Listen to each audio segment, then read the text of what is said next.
A very good morning to all of you who have joined us here.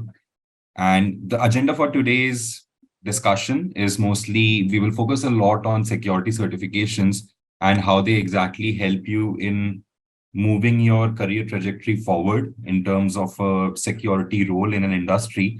We will mostly talk about certification that are industry agnostic, right? It is not pertaining to a specific industry such as healthcare or fintech, because you also have a bunch of healthcare related security certifications. So we are going to be talking about vendor agnostic or industry agnostic security certifications, and we are going to be talking about the ones that have had the most impact in terms of increase in salary, change in role, and similar advancements that you would want as a security professional. So a little bit about Tsaaro Academy before we begin. Tsaaro Academy is an academy that focuses on data protection training. We are experts at providing data privacy as well as data security related trainings, being official partners with IAPP, PCB, DSCI, the Data Security Council of India, EC Council, as well as QACA, which helps us with a list of audit certifications that we have. My name is Krishna, and I'm a director here at Tsaaro. I lead privacy and security projects and engagements. And I also am a trainer and mentor at Tsaaro Academy, training for CIPPE, CIPM, CISM, and other certifications. So if you're also joining in our Tsaaro Academy courses, you will probably also see me there as one of your trainers. Now, the agenda of today's session, or the focus, is mostly about security certifications. What are some popular certifications that are doing the round in the industry? Towards the very end, we will also talk a bit about career opportunities. And I want to also focus this session on resolving any questions that you may have. So starting with, why is a security certification important, right? Most of the people who are in the corporate industry, they may have some sort of college degree or a diploma in information security or a related domain. But why is it relevant for me to go for a personal certification in security? The answer to that is these security certifications that you would see are being created by industry experts, and they also have the relevant practical knowledge as well as the theoretical knowledge for you to succeed in your security role, right? As a security professional, there are multiple different areas that you could focus on. You could be a penetration tester, you could be a security auditor, you could be in the governance, risk, and compliance area. You could also be a SOC analyst, or you could be a malware research analyst, right? So there are multiple different roles, and each of these roles differ significantly on the technical expertise needed to succeed in this role. Now, all the degrees or all these programs around cybersecurity specifically focus on cybersecurity from a general approach. And even if you choose for a few electives in your preferred security role, it will not give you the full picture that you would expect from that particular elective. The reason being, programs or diplomas or degrees are mostly focused from a theoretical aspect. And when you join the industry, you would see that there is a widening gap in what you have learned so far and how is it practically implemented in an organization, which is why these security certifications become important, because the trainers here are industry experts or people who are practicing security and privacy in the industry. And those people give you the relevant practical knowledge on how a concept of a security certification can be applied organization-wide and can be also applied to your personal growth trajectory. Now, why is there a growing demand for this, right? So if you know, or if you have heard of this certification known as CISA, CISA, Certified Information Systems Auditor, right? If you quickly Google it and go to the website of ISACA, the body that provides it, you would see that there's a stat that they have put up which talks about the change in compensation or the increase in the remuneration for CISA holders, right? So one of those topics about the increase in remuneration when you go for a certification is primarily because a lot of job descriptions in the security domain have a basic requirement of you being certified to at least a list of the certifications that they have. Any one of them, if you're certified to it, you already have passed the first stage, right? So looking at the jobs in the industry right now for cybersecurity and looking at how cybersecurity certifications can help, it fulfills your minimum baseline requirement of matching the job description, Now, why is it that recruiters want those certifications? That's also a very big question. The reason for that is recruiters understand that people who are in the security industry and who have also completed the certification also have demonstrated the commitment to grow and further in the security field. Because security is as complicated as technology, right? If there is an emerging technology or an evolving technology that is coming in, then it is very likely that you will also have to upskill at the same pace as a security professional. Because if you don't understand the technology, you won't be able to protect the data. So that kind of dedication and commitment can be shown through the certifications that you have personally. If you look at the certifications that I have personally maintained based on what I've felt is necessary for me, I am personally a CISA, an ISO 27001 lead auditor, a CISM, a certified blockchain security professional, CIPPE, CIPM, and FIP. Right? The reason for that is not to throw these jargons at anyone like I'm doing right now. That's not the reason for that at all. The reason for these certifications is that when I've practiced a particular concept or technology in the industry, I want to go back to the table. I want to make sure what I practiced, if it worked or if it didn't work, was I doing it right as per a guided process that's been proven in the industry? Right. So I went back to the study table. I made sure that the content is there. I made sure that whatever the practical approach that we followed also aligns with an industry standard practice that is accepted everywhere. Right. And at the same time, if I'm aware of that information, and if that information is also being used by my customers, my clients as a credential that they look forward to, so I would want to get certified to it as well. But my recommendation is not to go for a list of or a bunch of certifications at one time. You need to understand what you want to do in the industry, right? Are you a penetration tester? Are you testing information systems for their vulnerabilities and uncovering those data privacy or security flaws? If yes, then you need to go for a different type of certification. Are you an auditor, or are you a IT auditor who wants to also shift into security auditing, right? So in that case, the CISA certification would make more sense to you. Are you a security professional who has more than 5 to 7 years of experience and you want to go for a senior leadership role or maybe a CISO role somewhere? In those cases, CISSP or CISM become important. Are you an ISO expert? Are you auditing organizations or are you implementing ISO processes? In that case, the ISO 27001 or the 27701 becomes important. And we'll just touch upon all those certifications in a short while. I'll walk you through what those certifications are and what role type are they fit for. Some benefits of getting certified, of course, we have discussed or touched upon these topics. It increases the earning potential. Certified professionals can command higher salaries compared to their non-certified counterparts. It's also one of the most important selling point of the certifications that there is an increase in remuneration, because you're investing in yourself to increase your compensation from your organization. And organizations accept it, organizations approve it. That is why there is a regard for people who hold these certifications. It enhances your professional credibility, right? Obviously, I mean, if you look at someone who has a bunch of certifications in different domains versus someone who has the same level of experience but no certifications, you would know which candidate would be preferred, right? It's not only because they have the same level of expertise or knowledge, it's also because the other candidate showed a commitment to certify themselves and also make them more important in terms of a security professional for an organization and more lucrative for an organization as well. Because a lot of times your cybersecurity leaders or managers also have to report to their board of directors. And how do they tell the board of directors that we are hiring a competent person? Certifications help there, right? So it helps you with the entire recruitment journey, from the HR, from the technical interviews, as well as certain additional interviews. It will certainly help you in that journey and probably help you land a role faster with a better compensation that can be given to you in terms of the role that you're applying for. Career advancement opportunities. Now, if you're in a cybersecurity domain and you want to shift into a different domain, but you don't have prior experience or practical experience about that role, so how do you exactly get into a different domain? Again, the answers for that is certifications. If you are a penetration tester and you want to become a GRC consultant because you feel that it is more aligned to what you want to do, then in those cases, you can certainly go back and do a certification in a different domain altogether.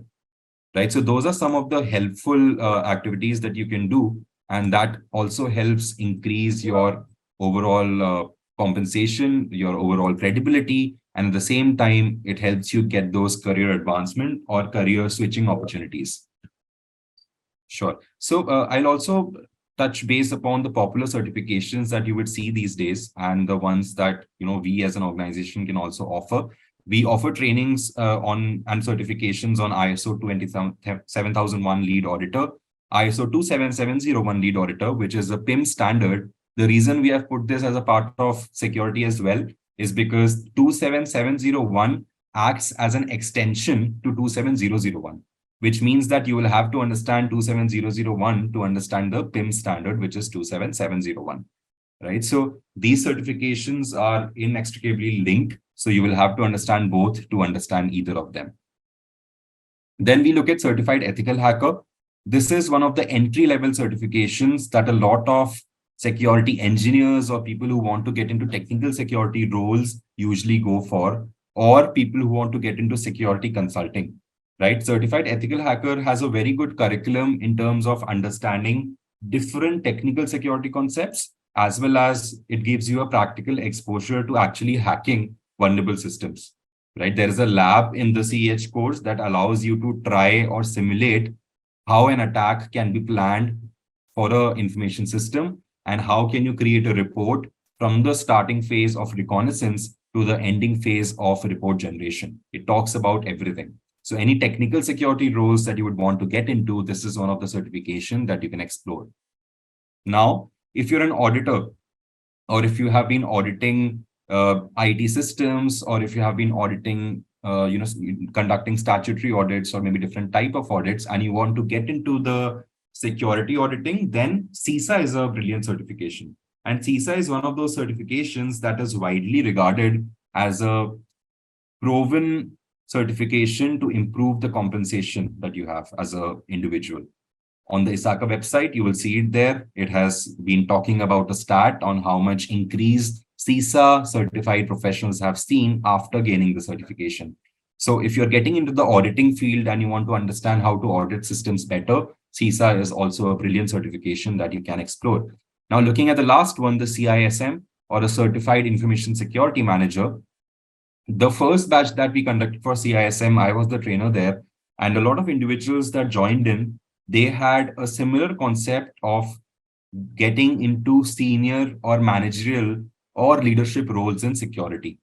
CISM or CISSP, the counterpart from a different certification body, is an equally good certification for you to become a manager or a leader in the security domain. It kinds of helps you get that jump start for your promotion, or maybe helps you apply for managerial or leadership roles in different organizations, given that you have enough industry experience, right? So you need to couple your industry experience with CISM, because to achieve the CISM certification, you also need industry experience. It's a mandatory requirement. And similarly for CISA as well. CISA and CISM have industry experience as a mandatory requirement. So please go through it before you apply and plan to purchase that course. If you do not fall into that requirement, or if you do not meet those requirements, you will, of course, be able to give the exam and qualify, but you cannot use that you are CISA certified. You can use that you are CISA qualified. And then when you have the relevant industry experience, you can get the certification. So please plan on how you want to take it forward. CISA, CISM may not be the best option for entry-level professionals, because you will be paying membership fees every year, but you will not be able to get that certification because of the lack of industry experience. So only if you are in a role where you have more than 2-3 years of experience, then you should go for a CISA or CISM. But for CEH, ISO, there is no mandatory requirement of relevant industry experience. So that's more of an entry-level certification that you can certainly explore. Now, we spoke about CEH. We talked about how it exactly helps people get into the security domain from a technical aspect. So it has a lot of information on technical cybersecurity tools, techniques, and how to defend against them, how to use certain tools such as Nmap, Nikto, right? These are quite famous tools that are a part of the hacking OS that hackers usually use, which are Kali and Parrot. So all of these operating systems that are built for hackers, they usually have these tools which CH helps you learn. So if you want to get into the security testing domain, it's a great course for you to start. Okay, now, of course, CISM is here. So let's also talk about CISM a little bit. So it's a certification which is mostly targeted for mid to senior level roles. People with 5 years of experience are recommended to go for a CISM. Or if they have another ISACA certification, there is also a waiver that is available. So go through the guidelines and understand how the waivers actually happen. Because if you have a master's degree in information security, there's a waiver for that too.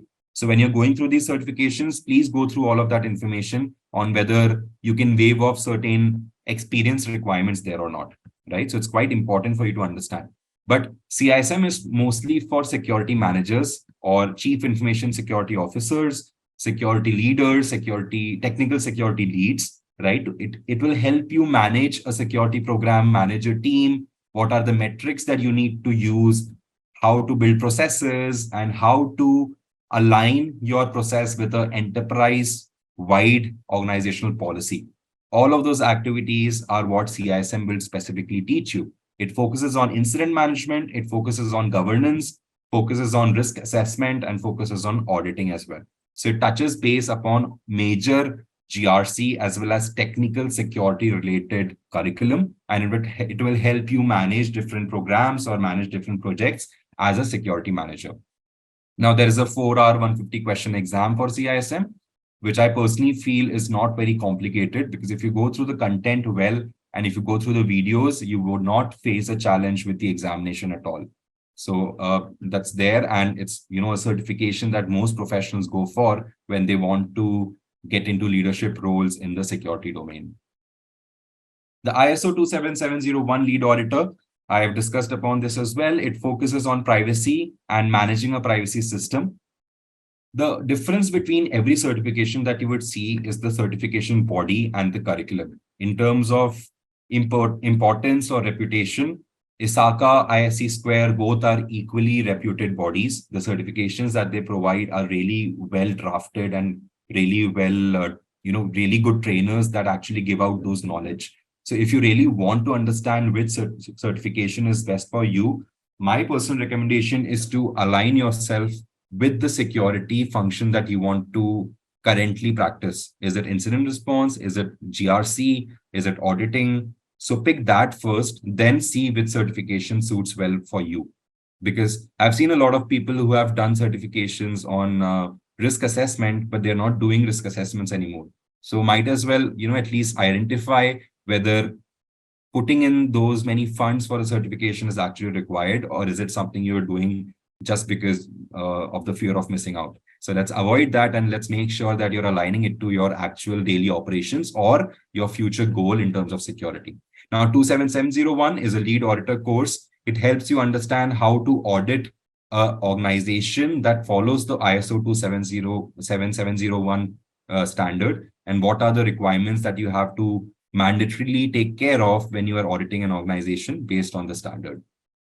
Similarly, the ISO 27001 is another lead auditor course that focuses on what are the requirements that you need to fulfill as an auditor when you are performing an audit for an organization that follows ISO 27001.